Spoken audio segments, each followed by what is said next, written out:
Have you ever looked in the mirror and thought, I'm not who I used to be? That is not me.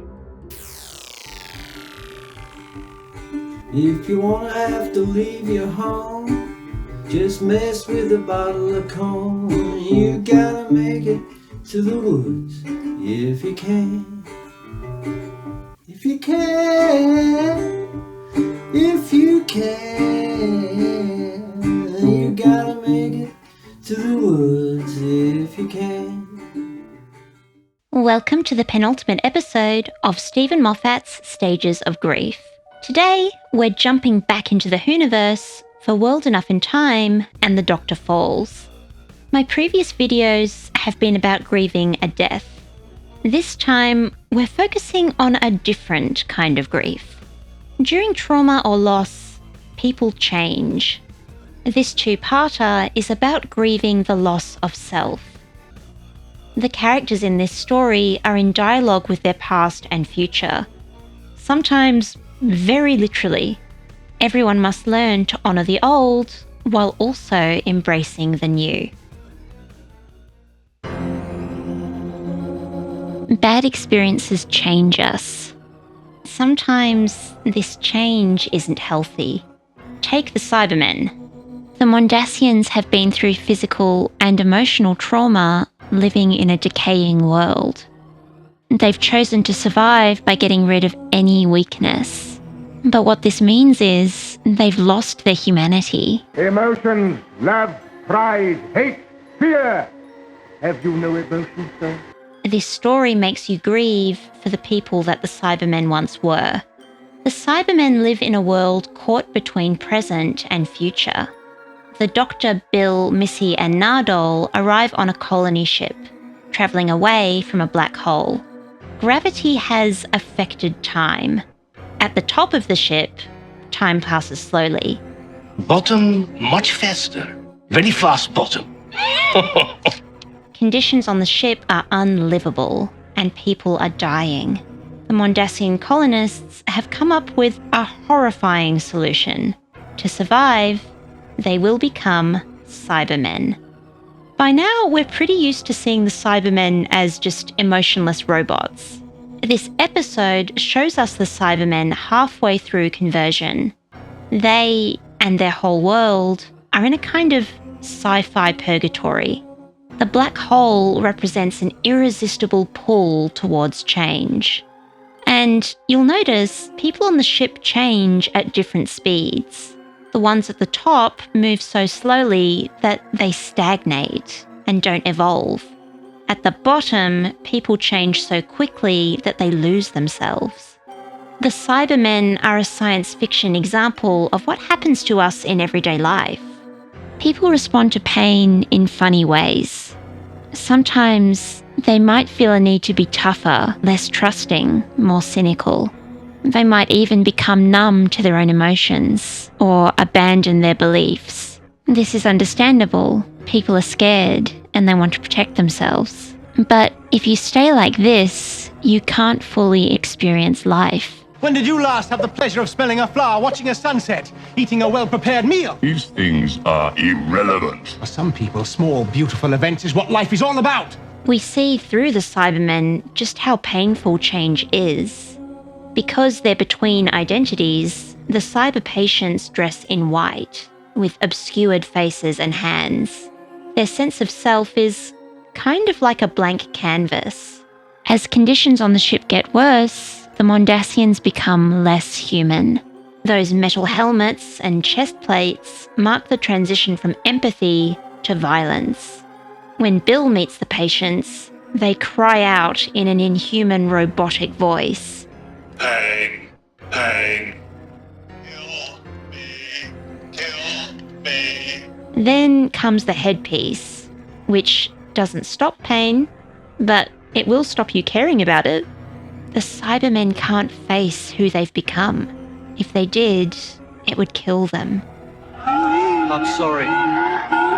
The conversion process is called Operation Exodus. The Mondasians are running away, not just from death, but from the vulnerable humans they used to be. As the Mondasians change, so does the story. Think about it for a minute. Steven Moffat writes Part 1 as a sci-fi horror piece. Part 2 becomes a character drama. In a very meta way, the story is transitioning, just like the Cybermen. The Doctor Falls opens with the cyber-converted patients as scarecrows, impaled on crosses. It's hard not to spot the religious symbolism here. The Cybermen are giving up their old selves and rising from the dead. We cut to our lead characters. The Master and Missy dance to 40s-style music on top of an old-fashioned hospital. But they're surrounded by metal men, futuristic technology, and dystopian fire. This setup really speaks to the, dare I say, explosive conflict between past and future. When we next see the Cybermen, they have a new casing. Underneath, though, they're pretty much the same. The Cybermen can survive, sure, but the thing they can't do is evolve. The Cybermen won't advance. You just stop. A metal Earth with metal men and metal thoughts. They can only make others like them. Meanwhile, the humans on the ship are evolving all the time. In a similar way, when we're trapped in our trauma, it's really hard to grow as people. The Cybermen are what happens when we let pain transform us in a negative way. We become cold, unfeeling, and inhumane. If we're not careful, we'll be stuck like this forever. Speaking of Cybermen, let's talk about Bill. The Doctor Falls opens with Bill holding a dying Doctor in her arms. Like the Mondasians, Bill and the Doctor have been changed by trauma. Bill has been cyber-converted. She can't reconcile who she was with who she is now. The Doctor has changed hundreds of times and is about to regenerate again. He's exhausted from fighting the good fight with every incarnation. 12 would rather die for his principles than continue living them. When change happens, we sometimes go into denial. In World Enough and Time, the Doctor is refusing to regenerate. Bill is also in denial about the changes she's going through. In The Doctor Falls, we catch up with Bill in a barn.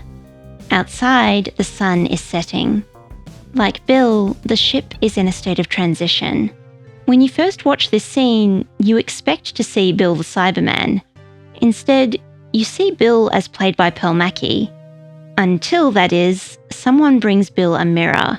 Then there's this amazing pan from human Bill staring at her reflection to Cyber Bill staring back. Bill is, understandably, horrified. In comes the Doctor, and Bill again sees herself as human, so the viewer does too. But we get hints of the real Bill throughout the scene. The barn is full of shadows, which make you question reality. Sometimes Bill's shadow is human, other times it's a Cyberman. Meanwhile, Pearl Mackie playing Bill walks with this stiff robotic gait. The Doctor tells Bill that she's a Cyberman, and Bill insists that she's fine. But as she raises a hand to her face, it's not her hand. Bill gets angrier and angrier, and we cut rapidly between Bill the human and Bill the Cyberman. Handles appear on her head, and she shoots fire, destroying the barn. Bill is struggling to accept the person she's become. After grief or trauma, we sometimes develop a hard exterior to protect ourselves. People might see us differently. People are always going to be afraid of me, aren't they? Hopefully, though, loved ones will still see the vulnerable person underneath the armour. In The Doctor Falls, 12, Nardole and Missy still see Bill as human. The Master, who used Bill to mess with the Doctor, only sees a Cyberman. Okay, so I've been reading this through the lens of grief and trauma, but you could also read it through a trans or a neurodivergent allegory. When you come out as ADHD or trans or autistic and you start behaving more like your authentic self, you may find, like Cyber Bill does, that some people treat you differently. The question is, how do you accept yourself when other people can't? Bill decides she can't live with this new version of herself. I don't want to live if I can't be me anymore. The doctor gets this better than Bill realizes. He's changed faces many times, and each change has meant literally dying. This last life has been particularly tough. My good man. The trauma of the Time War and losing Clara have made it hard for the doctor to always be his best self. And just when he's accepted himself, he has to change all over again. Like Bill, the doctor doesn't want to go on living if it means losing his identity. Bill and the doctor teach us how painful it is to lose yourself. It's really difficult to stay true to your values when you're just not who you used to be. But what if you're changing in the opposite direction? What if you've always been bad and you're turning good?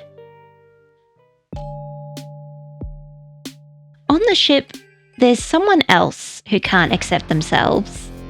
Missy is changing from evil to good, and her past self does not like it. Missy and the Master are symbolic of people trapped in unhealthy behaviour because they're scared to change. As they find out, this mindset is self-destructive. 12 wants Missy as his friend again. While he tries to convince Bill that Missy can change, a song called This Is Gallifrey plays. She was my first friend. Always so brilliant. From the first day at the academy. It's an old theme from Series 3, used to remember Gallifrey and the friendship between the Doctor and the Master. Like the music, the Doctor and Missy are in limbo, caught between past and future. Just when it looks like Missy might turn good, she bumps into her past self. The moment where the two meet is underscored by the John Sims Master theme. Hello, Missy. I'm the Master. I'm very worried about my future. The bass line sounds like the drums in the Master's head. Once, this drum beat connected the Master to the Time Lords. Here, the drums are calling Missy back to her evil ways. How much of a drop would you say that is? We could chuck a stone down or something. Oh, yeah. 20 feet. At first, it looks like Missy is a lost cause. On top of the hospital, she dances with John Sim. Missy is literally flirting with a return to the past. Watching The Doctor Falls, you realise just how complicated our relationships with our past are. The cybermen have lost touch with their past selves completely. The Doctor and Bill's grief for their past selves is holding them back. Missy has a different problem. She's afraid that she can't live up to the demands of her future self. I keep remembering all the people I've killed. Being bad driver. If you pay attention, you can tell right from the start what Missy will do. As she and the Master speak to the Doctor, This Is Gallifrey plays again. What do you think? Exciting, isn't it? Watching the Cybermen getting started. It's a hint to the viewer that the Doctor's friendship still matters to Missy. Then... Knock yourself out. I was secretly on your side all along, you silly sausage. Unlike the Master, Missy is one of the only people to see Bill as human, and calls her she. When the Master wants to save himself, Missy wants to help everyone on the ship. Becoming a woman's one thing, but have you got empathy? You think for a while that the Master and Missy are on the same page. We see John Sim explore his feminine side, putting on eyeliner and even asking for bras, like he's willing to accept the change from himself to Missy. Take a look at this scene with Missy and the Master scheming together, and everything, including their movements, seems perfectly synchronized. But unlike Missy, the Master will not be moved. Stand with me. See this face? This is the face that didn't listen to a word you just said. He walks away, Missy follows, and it looks like their friendship is in the dirt. Missy and the Master are two parts of a self-destructive whole. Their story is about grief, not for a past self, but for what could have been. Can the Master or Missy ever be redeemed? The Dr. Falls teaches us that everyone changes. Sometimes change is hard and we need to grieve. But however much we change, part of us remains the same. What is that part, I hear you asking? Well, according to Steven Moffat, the one thing we never lose is the ability to be kind. Staying true to yourself means being a good person, no matter what. A tagline of this finale is, Without hope, without witness, without reward. Basically, we can only be good when we act without ulterior motive. Many people in this finale live and die by this philosophy. The Doctor famously says, Who I am is where I stand, it's where I fall. in this moment, he's made the brave and tragic decision to die for what he believes, rather than keep standing for it. Nardole offers to sacrifice himself in the Doctor's place. He even pretends to be a lesser person so that the Doctor will let him do it. Send me with them. I'll be selling their own spaceship back to them once a week. Please, I would rather stay down here and explode. You go and farm the humans. The Doctor then pulls the same trick on Nardole. Now the question is this, Nardole. Which one of us is stronger? The Doctor and Nardole have evolved a lot over 3 series, but they remain truly good people, without hope, without witness, and without reward. Bill is ready to sacrifice herself too. Oh, and while we're here, I just want to talk about this goodbye scene between the Doctor and Bill. So Bill says, Oh, you know how I'm usually all about women and kind of people my own age. Glad you knew that. I've seen people complain a lot that this is just a tacked-on reminder that Bill is gay. And I want to poke this idea with a stick because, guys, this scene is not here to remind you that Bill's gay. Bill is reminding the Doctor and the audience that despite everything, she's still human. Though she speaks with a Cyberman's voice, Bill has a sense of humour and compassion. This is a small but powerful moment of rebellion against her cyber programming. Like the Doctor, Bill might change as a person, but who she is at her core remains the same. Same software, different face. This joke is basically a less sobby version of this. I am Oswin Oswald. I fought the Daleks and I am human. Missy is also ready to make a stand. Before getting in the lift, Missy invites the Master for a hug and stabs her umbrella in the ground. It's a symbolic marking of territory. This is where Missy stands, and this is where she will fall. Up until now, the music for Missy has been connected to either the Master or her friendship with the Doctor. In this scene, we hear a reprise of Missy's theme. I loved being you. Every second of it. The music and the dialogue tell us that Missy is ready to make a clean break and cut away from her old self. Cut turns out to be the operative word as Missy stabs the Master. Unfortunately, the Master takes revenge and shoots Missy. Missy is the perfect metaphor for self-destructive people who shoot themselves in the back. As Missy lies dying on the floor, a looping melody plays. Missy and her other incarnations are trapped, like the music, repeating the same beats over and over. Don't let me go back to being me. We cut away from Missy and the music evolves into a Breaking the Wall reprise. It's a tune from Heaven Sent, which, through a repetitive melody, evokes an endless struggle. The struggle to overcome grief and become your best self. I have to say, the use of this music here seems way more appropriate than it did in Heaven Sent. In Heaven Sent, the Doctor pushed through grief, only to be the absolute worst version of himself in the next episode. Here, we see 12 at his best, sacrificing himself to defeat the Cybermen. The explosions mirror the upheaval that this character has gone through. At last, the battle is over, and the colony farm is a wasteland. Everything is destroyed. It's a miserable reflection of the Doctor who, after losing everything, is dying as well. A melancholy piano theme plays. This song is known by fans as Where There's Tears, There's Hope.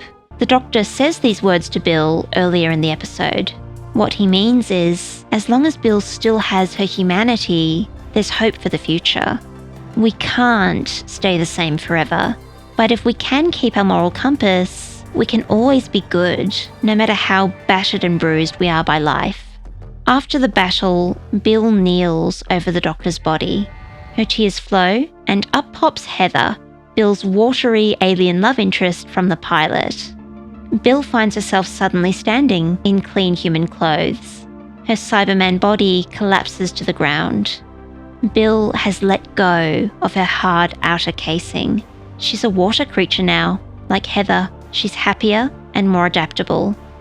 Finally, Bill can leave all the pain behind and go see the universe. Bill's past self is dead, but she lives on in a different form. We won't get to it here, but soon the Doctor will go on a similar journey. After meeting his past self, 12 will shed this identity to make way for a younger, more hopeful one. Bill and the Doctor have changed a lot. No doubt they will change again. It's totally valid to grieve for the past. But part of them is always here, their kindness. The Doctor and Bill can honour the past by being good in the future. Why not? Just to the end. Just be kind. Throughout life, and especially the difficult bits, who we are changes. We are all different people, all through our lives. This can be painful. How can I go back? I'm not who I used to be. But it's okay. Change is good. So long as you remember all the people that you used to be.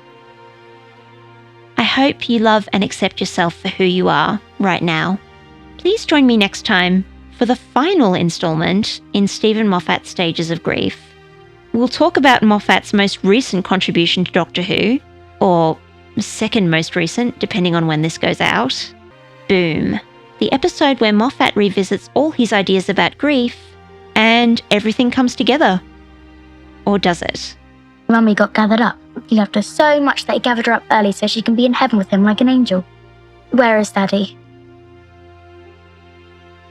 Thanks for watching Lingua Anomaly. Don't forget that overthinking is a superpower, and there is beauty in the way that you think. And you start behaving more like yourself. What was that intonation? I want to poke this eye. This joke is basically... Oh wow, voice breaking.